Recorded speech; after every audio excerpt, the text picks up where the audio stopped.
Okay, guys, so here's what I want to do today. There's a couple things I have to try to find a way to balance. We're only doing this pretty much today, maybe a little bit tomorrow, talking about the sexual revolution. It's not like a monolithic thing, right? I'm going to be doing a lot of what they call broad brush painting, talking very broadly about things. And sometimes that's dangerous, right? Because then it may not seem like things are consecutive. In other words, I may give you things that seem disjointed, and then you're going to try to play connect the dots, and you can't always do that. But yet, I just want to give you an impression. I want to do more of what I would be calling like painting a picture of how things got to where they are today. I want to be very clear that there was never a golden age, right? So I'm not looking back and saying, gee, we can only go back to the 1800s. We can only go back to the 1950s. We're not doing that. We just have to realize that things are a little different today than they were in the past, and we'll recognize what those differences are and see if we can't pick out a few elements that have contributed. What does that mean? Don't worry about that. Let's here. So here's an example. All right. When I grew up in the 70s and the 80s, nuclear war, Russia, this was always the conflict. So it sort of was just like in the air.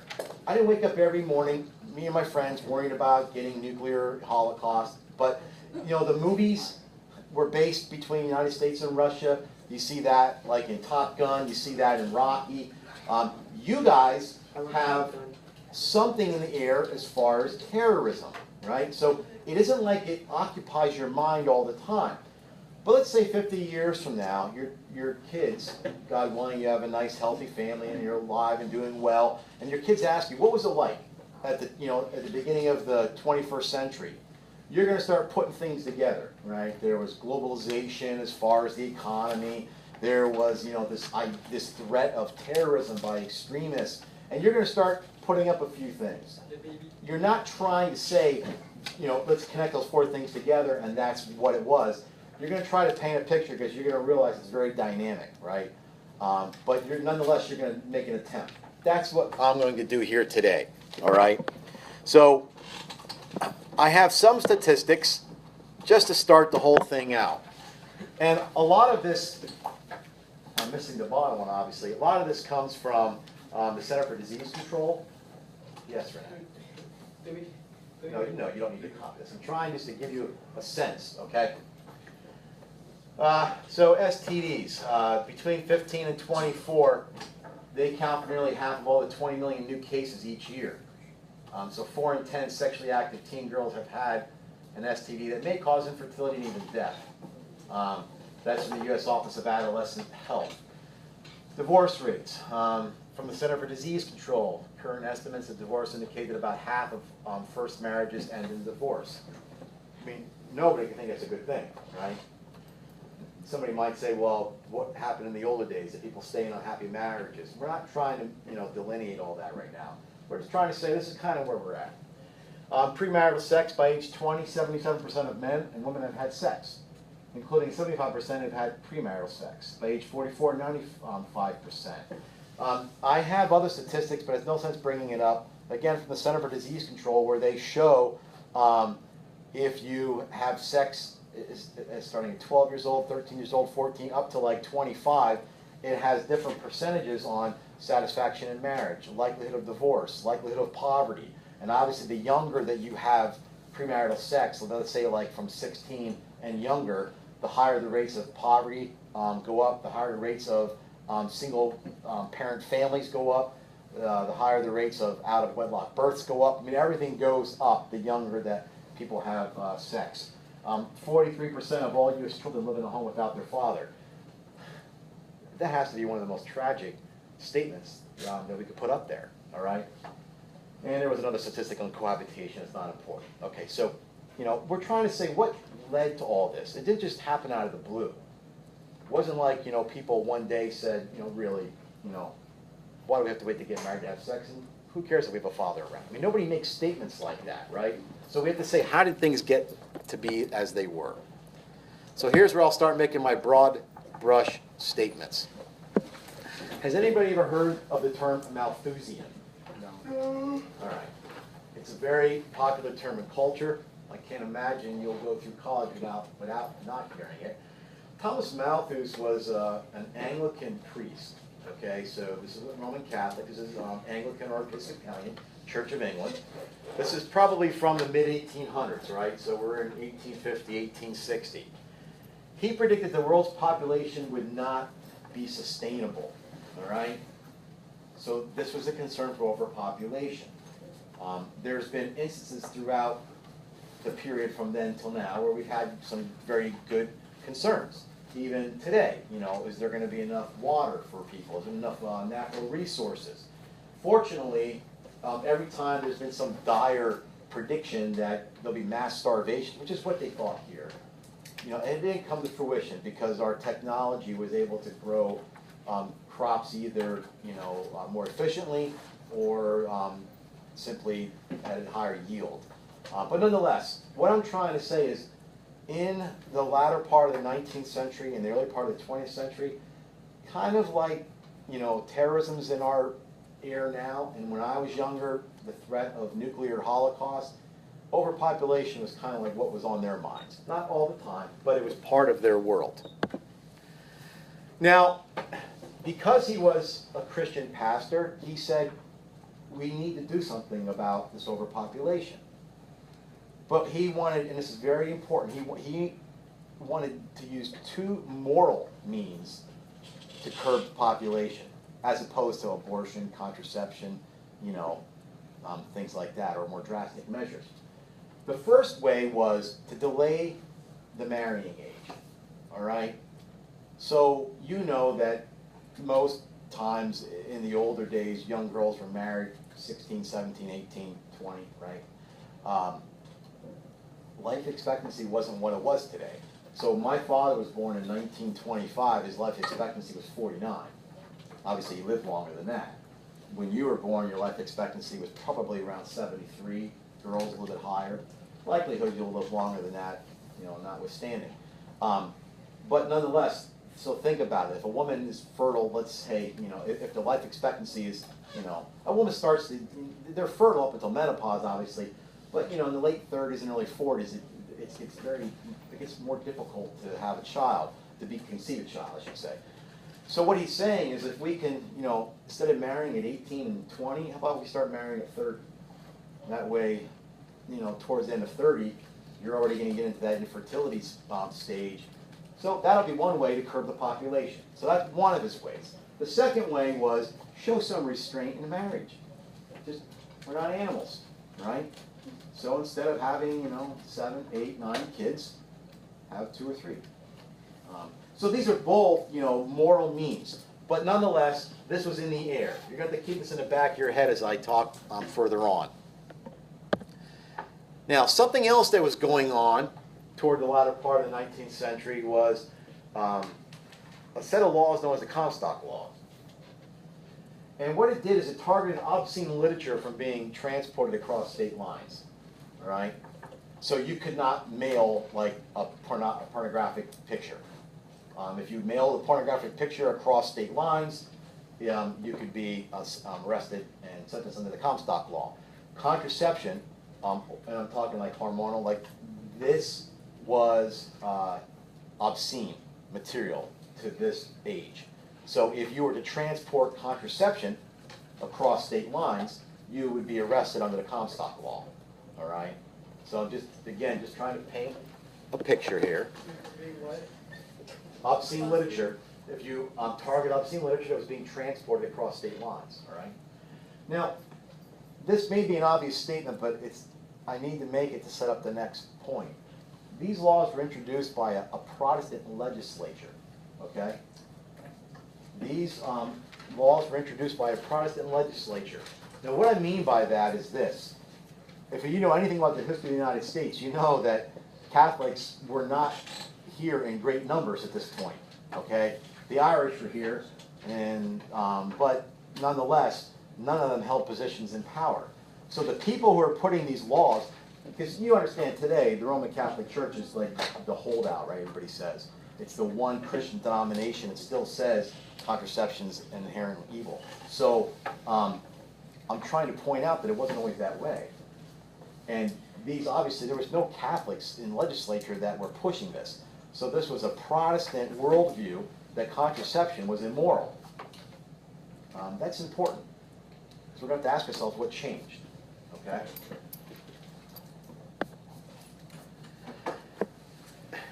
In 1920, the Anglican Church or the Episcopalian Church, okay, this would be like the Church of England, they held a Lambeth Conference. Now, they hold these conferences on or about every decade. Maybe they do every decade. I'm just not certain, to be honest. And when they met in 1920, they addressed grave concerns about contraception. And I'll show you the actual text, because I need you to understand how I make this point. They addressed grave concerns with the spread in modern society of theories and practices hostile to the family. So they're saying contraception is hostile to the family, all right? They utter an emphatic warning against the use of unnatural means for the avoidance of contraception. You want to abstain? Fine. You want to, delay marrying age? Fine.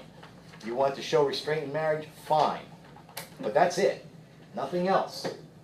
They continue by stating that the primary purpose for marriage is the gift of children.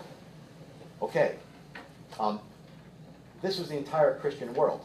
Remember how I told you, this isn't like the topic I relish talking about. Not because I think it's a taboo. It's just that, I always found myself either talking or giving talks about this.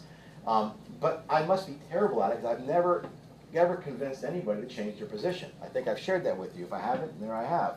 Except one couple, a Jehovah's Witness couple. They showed up at my door one day, and literally, human sexuality is one of my, specialties, if you want to call it that. And they showed up at my door, and I always let them in because, my family doesn't like talking about all this all the time, so this is like having friends over to play. So that's supposed to be funny. You could have laughed at that, Christian. So they come in, and they saw my statue of, statue of St. Francis. They see the San Damiano cross. They see the Sacred Heart of Jesus. They said, "Are you Catholic?" I said, "Oh, I am. I'm Roman Catholic." They said, "Can we talk to you about a position that your church takes on a moral issue?" Sure. They said, "If you don't want to talk about it, you're not prepared, that's fine. I'd like to talk to you about contraception." I thought there was a hidden camera somewhere. I couldn't believe it. I didn't tell them my background, so I just started talking. And after about an hour and a half, they had grave concerns about using contraception. And they emailed me and said, "Could we come back the next Saturday?" And they did. And they said they're rethinking everything. Now, the reason why was because of its use as an abortifacient. But here's what I asked them, and this is the point I'm trying to make.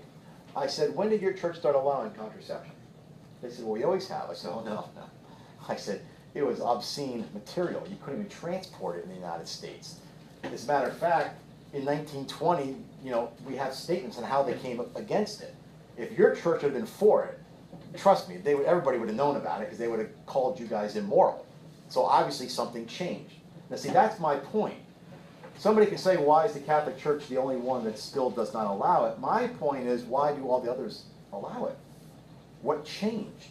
I'd rather say that we have not changed than to say, now if you're thinking, well, but why can't people, we see different things differently as time goes on. Remember, we already talked about truth. If you connect truth to a particular time period, then you have to admit that you might be absolutely and utterly wrong. Remember, we talked about slavery. Slavery is wrong. Well, maybe slavery is wrong according to race. Maybe it's not wrong according to IQ. We haven't figured that out yet because who knows, 200 years from now, they might think that we're idiots. Just like we look back at them, right? Now, here's the point, though. In 1920, they met, and that's what they said. In 1930, they met again. And in 1930, they said, and it's better if I just show you on the screen, they affirmed that the primary and obvious method is complete abstinence from intercourse for those who wish to control birth, but other methods may be used. In other words, contraception. What? They never said why. What changed? Now, what's in the air? Overpopulation, the birth of this, contraceptive use. But we condemn any methods of control from motives of selfishness, luxury, or mere convenience. That pretty much sums up probably 90% of all contraceptive use in the world. I don't have time right now for a child. I won't be able to, live the lifestyle if I had 2 more kids. I don't, you can name it, right? And by the way, if we could transport these people to the present day and tell them that we have unmarried people on contraception, they'd have found that absolutely objectable. They said, how's that possible, right? Before I move on, let me put a caveat out there, because I often forget to say this, and when I'm giving talks to the adults, one of the women always comes and asks me afterwards, and then I remember I didn't say anything. People take quote-unquote contraception, girls, for other reasons.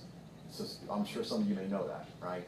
If you have, say ovarian cysts, right? They might put you on hormone treatment to suppress ovulation to give your body a chance to rest, really.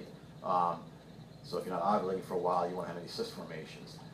It could be for extreme acne. Now, I'm not talking some pimples, I'm talking extreme acne. It could be for mood disorders, right? Sometimes women's cycles aren't exactly lining up right with the chemistry in their body, so under the guidance of therapists, they'll be put on hormone. And all those things are good things. And I want to say that if you are on it for those things, you're not on contraception. See, you already know how to determine a moral object. We have an object, an intention, and a circumstance. The moral object is, what are we doing? All right? So when my mother was put on hormones because of, later in life, nobody went around and said my mother was contracepting. All right? She was on hormone therapy. So if I knew a girl down the street that was having mood disorders, so usually it'll come, you can get this from a psychiatrist, but it could be that the GP might do it through the OBGYN. You're put on quote-unquote contraception. Although just like contraception, everybody's calling it that because nobody figures why should we call it anything different, but that's not what you're using it for. Remember, the object is determined by what is it you're doing. Now, if a young girl's on that for mood disorders or whatever, and then figures, hey, but while I'm on it, I can't get pregnant, so I have sex with my boyfriend. Okay, now you are contraception. Now you've changed the moral object, okay? So I just want to say that we're talking here for the use to suppress, pregnancies, which is a different thing. So it changed. And we have to ask this, okay, here's what you absolutely need to know in your notes. 1930 at this Lambeth Conference is the first recorded point in history that any Christian church permitted contraception as a moral means to control births. That's significant. That means for 1930 years, roughly, maybe let's say 1900 years, the Christian church was opposed. And that means 10 years before, even this church was opposed, and now in 1930 they're not opposed, with no explanation as to why. That's important. That's important to know. Again, just throwing it out there. And, and if you wonder what the connection is between the pill and sexual revolution, if you don't have to be concerned about getting pregnant, it is likely, and it is obviously been shown out in fact, that you'll have more more sexual partners. All right. Has anybody heard of Margaret Sanger? All right. She's the founder of Planned Parenthood. It was founded as the Birth Control League. Now it's known as Planned Parenthood. The name change came later. I'll talk to her about her in a second. So, depending, like my wife considers herself a feminist. My wife is disgusted with this lady. But in all honesty, there's probably some feminists that find her to be a hero.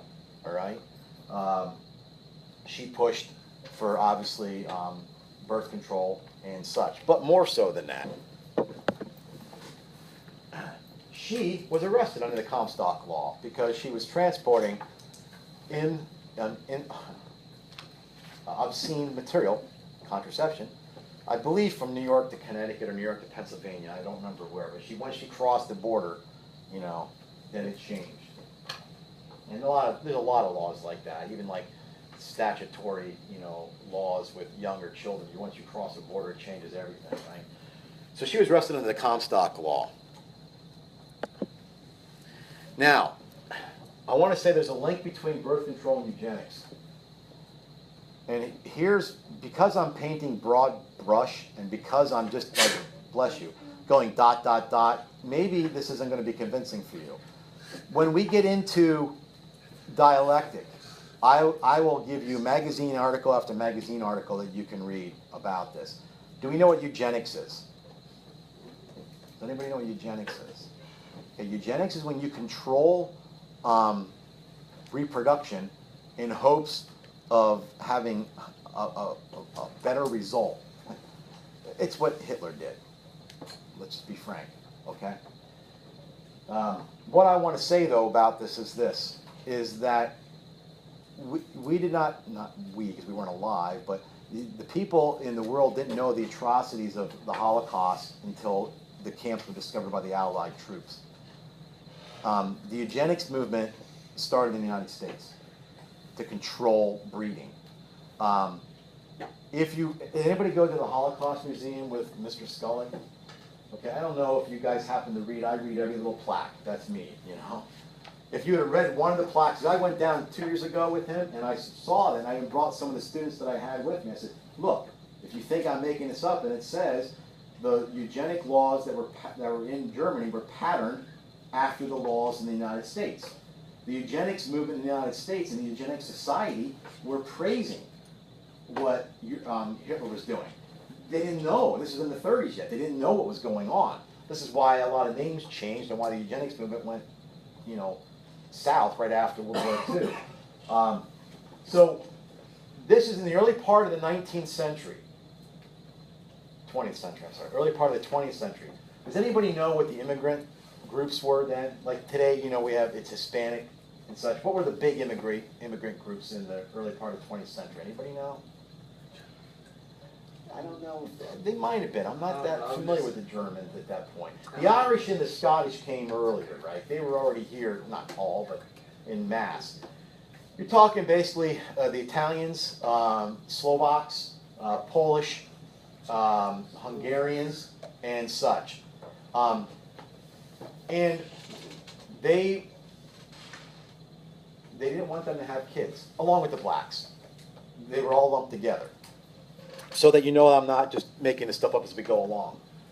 You can go online, and the PDFs for this periodical are available for you to see. This is nothing hidden, all right? What happened? How'd that happen?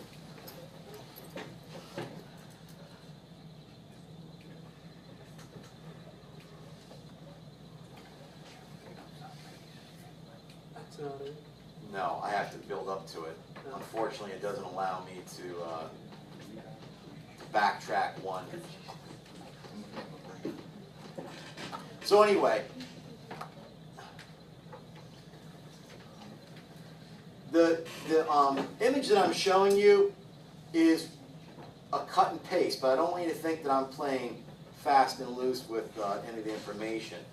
It was actually like in a newspaper form. So if you go online and you look at it, what you'll see is this top, the Birth Control Review. That's the heading of the newspaper or the periodical. And then I think there's like 3 or 4 columns. So what I did is I took a screenshot of one of the columns that I wanted to show you. All right. So this is Margaret Sanger from November of 1921. All right.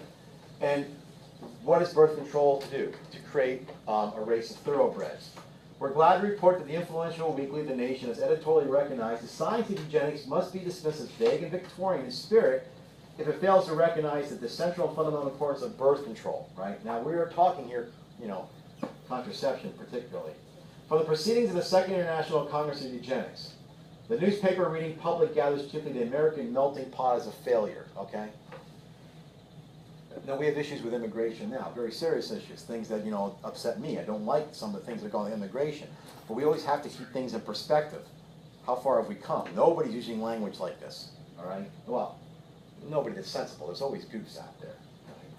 Right? We have to stop the superior and inferior racial stacks are immutable and insurmountable, right? Eugenics declares the nation, still being young as a field for research and offering delightful speculative possibilities, has attracted itself both scientists and propagandists. And the propagandists plead that families of better stock must procreate more to save the race from deterioration. If I had more time to build this, I would show you about forced sterilizations. Forced sterilizations that included, you know, the handicapped, certain racial ethnic groups, and continued up until the 1970s. that we still have government, I mean, think of this, government instituted sterilizations. We have lawsuits that were just settled. I think it was a woman in Georgia, it must have been in the early 2000s that she was settled and forced sterilization. So these went on, right? The whole goal was, you know, we have this over-concern for population. You know, we have a method now where we can repress, you know, births. We need to get these things working together. It was after World War II that a lot of this stuff started to fall out of favor, all right? So that's all. I didn't want to, again, I know it's broad brush, but I'm just trying to basically paint a picture on how or what might have contributed to where we are today. There's a lot of books and stuff that make very detailed arguments for all this. Okay, so this is a psychologist. Anybody here in psychology? Okay, so Sigmund Freud. Okay, William Reich was a student of Sigmund Freud. All right. Now, Joey, maybe let's see if you can shine here. I'll tell Ms. Hoffman how great he did. Sigmund Freud based everything in what? Like, do you remember? Like, everything that was important happened. It was oh man. And it's associated with what? I don't know. All right. Well, it's sex. You know, everything was like sex, like Oedipus complex and such, right? Okay, so William Reich was a psychologist who posited that violence and not racial.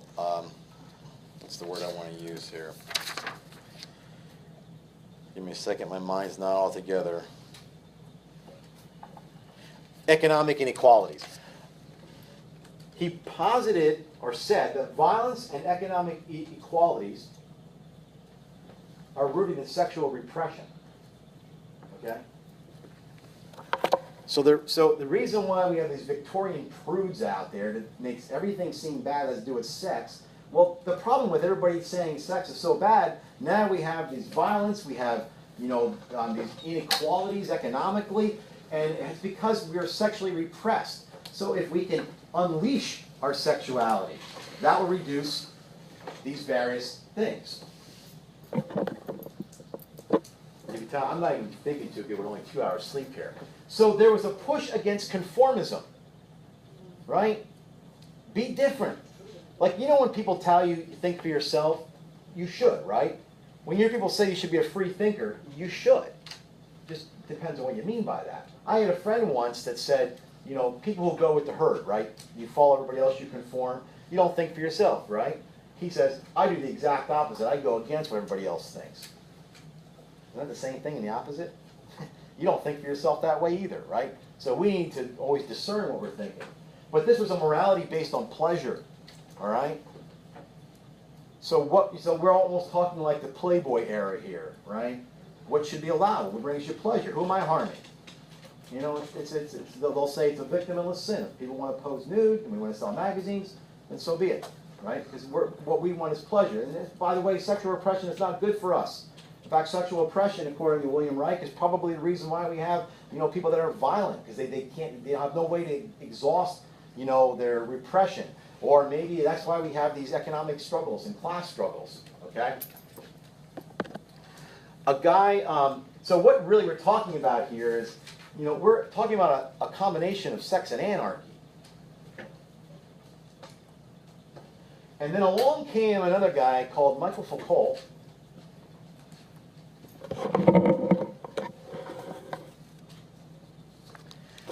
And he said this sex-affirming culture is more devious, a more devious and discrete form of power. And I'll say that again, and I'll have you think about it. He called the sex-affirming culture a more devious and discrete form of power. Discrete is you got it in there without anybody noticing. So in other words, maybe we can control the culture better through the sexual anarchy angle than we could through any other way. All right. By the way, Michael Foucault was, you know, sexual perversion, you know, times 10. Unfortunately, he died of AIDS. But I was telling the other classes, in the early 1980s, it wasn't AIDS. Nobody knew what it was. And I'm not saying this to sound silly. In the beginning, like when I was out of high school, never heard of it. In college, probably my junior year before I heard of gay cancer. Now, why do they call it that? Because those were where it was showing up. It wasn't until later they realized there was a connection between HIV and this. But it was a death sentence for people who caught it early on. All right? I think that's it. Yeah. These you don't need to write down. I put these up from Brave New World. So Brave New World, written by Huxley,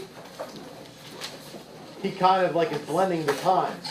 Everybody belongs to everybody else. Promiscuity is the citizen's duty.